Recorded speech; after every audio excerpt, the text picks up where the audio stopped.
The iPhone 16e is Apple's most affordable new iPhone, but with no dynamic island, a single camera, and a few other missing features, is it really worth it, or should you spend a little more and go for the regular iPhone 16?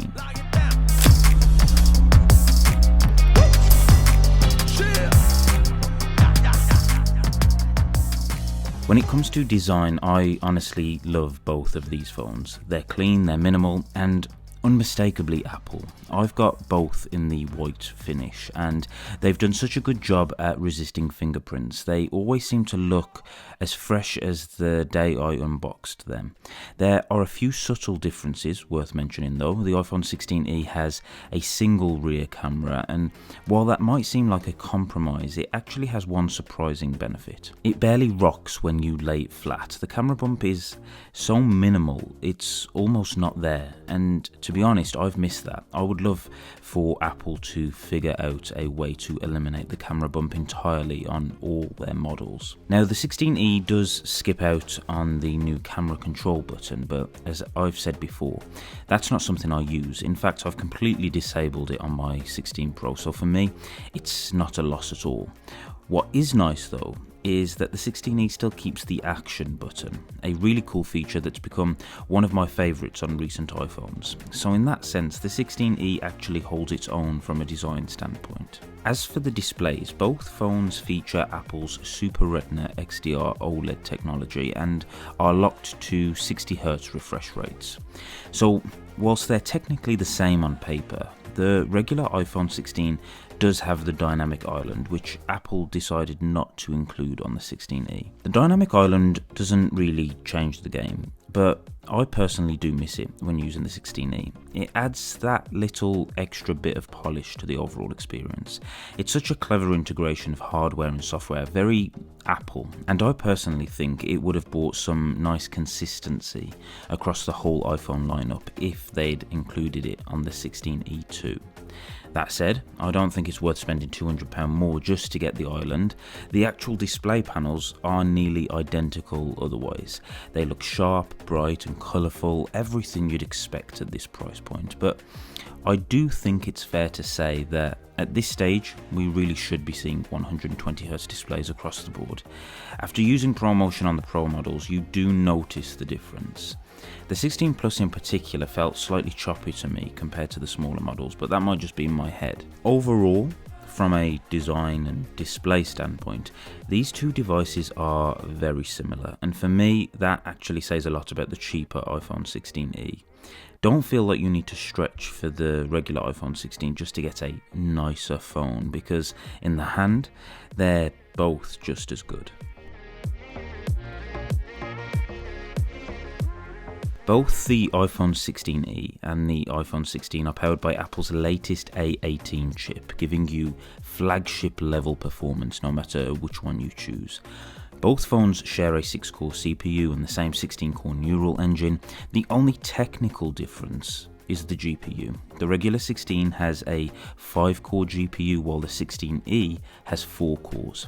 But I'll be honest, in actual day-to-day use, I've seen no noticeable difference between them. Apps launch fast, games run smoothly, multitasking is handled effortlessly. Even heavier tasks like editing or working with multiple resource-intensive apps feels just as fluid on both devices.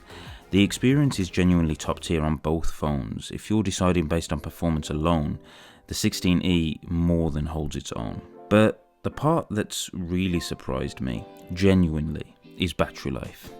The iPhone 16e, despite being significantly smaller than the iPhone 16 Plus, gets almost the same battery endurance. Apple rates it for up to 26 hours of video playback, which is just 1 hour shy of the 16 Plus at 27 hours. And in my own testing, it actually lives up to that claim. I've had the 16e get me through a full day easily, and often well into a second day, even on nights when I forget to charge it. That kind of battery life in a phone this compact is incredibly impressive. The regular iPhone 16 is rated for 22 hours, so in a weird way the cheaper 16e is outlasting the standard model in many cases. Apple clearly worked some battery optimization magic here, because this is one of the best battery performers in their entire lineup. So when you put it all together, the powerful A18 chip, the minimal real-world difference in GPU, and that shockingly good battery life, the 16E feels like an absolute win when it comes to performance. Now, since we're talking battery life, let's discuss my first giveaway of the year. I'm giving away this Sharge power bank I featured in my last video. Like I said in that video, this thing is honestly more than just a power bank. It's got this incredible transparent prism design which always gets people asking about it. Easily the best looking power bank I've used. But it's also seriously powerful. 170 watt output, 2 USB-C ports and a USB-A port, so I can charge my iPhone, iPad and even my MacBook all at the same time. It also supports 140 watt input, so it charges ridiculously fast from 0 to 50% in around 20 minutes. It's got a huge 24,000 mAh capacity, a smart digital display so you know exactly what's going on, and it's airline safe, perfect if you travel or just want peace of mind. If you want to win one of these, just subscribe to the channel, like this video, and drop a comment down below. I'll announce the winner in a future video and get it sent over to you as soon as possible. Now, let's talk cameras, because this is one of the most important differences between these two phones. The iPhone 16 comes with an advanced dual camera system, a 48 megapixel main sensor and a 12 megapixel ultra wide.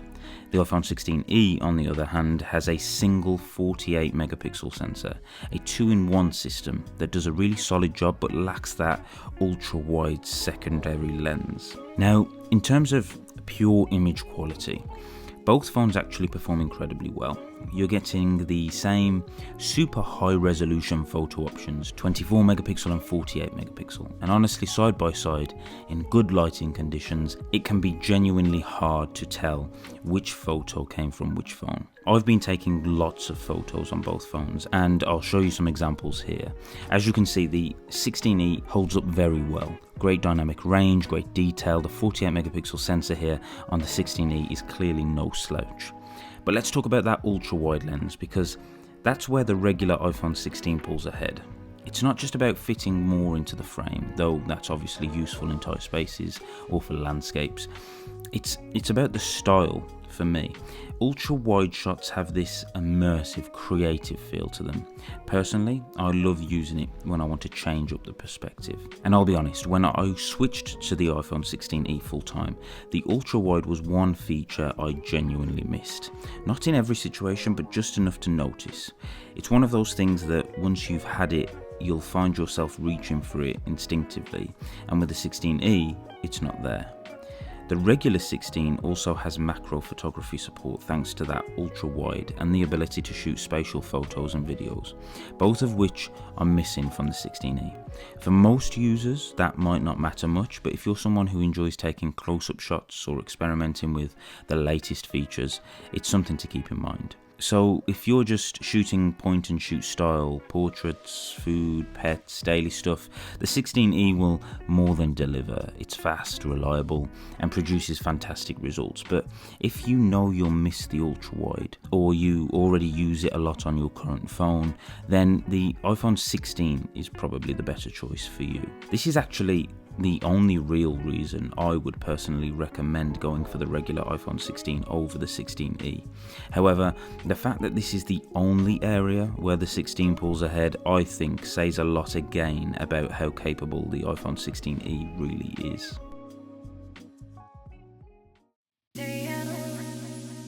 It's clear from this video that I've been really impressed with the iPhone 16e and everything that it offers.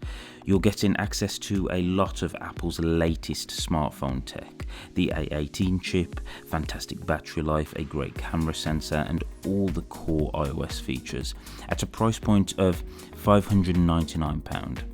Now, do I think it should be slightly cheaper? Honestly, yes, I think Apple could have shaved a little off that price, but for anyone looking at the lower end of the iPhone lineup, the 16e is still a very compelling option. The iPhone 16, obviously a really solid phone, but spending £200 more for what is essentially an ultra-wide lens, it's hard to recommend to most people.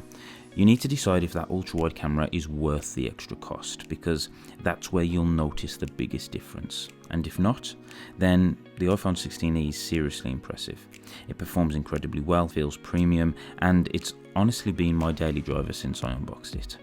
That's not to say the iPhone 16 or 16 Plus aren't great, they absolutely are, but the iPhone 16e just offers better value for most people. Also, my advice, if you're someone who does want that ultra wide but you're on a budget, keep an eye out for deals on the iPhone 15. I've seen it go for around £599 here in the UK from some retailers, and if you can grab one at that price point, it's definitely worth considering. So, what do you think about all this? Let me know in the comments down below, and if you are still watching up to now, then hit the thumbs up button and think about subscribing to the channel to see lots more content like this.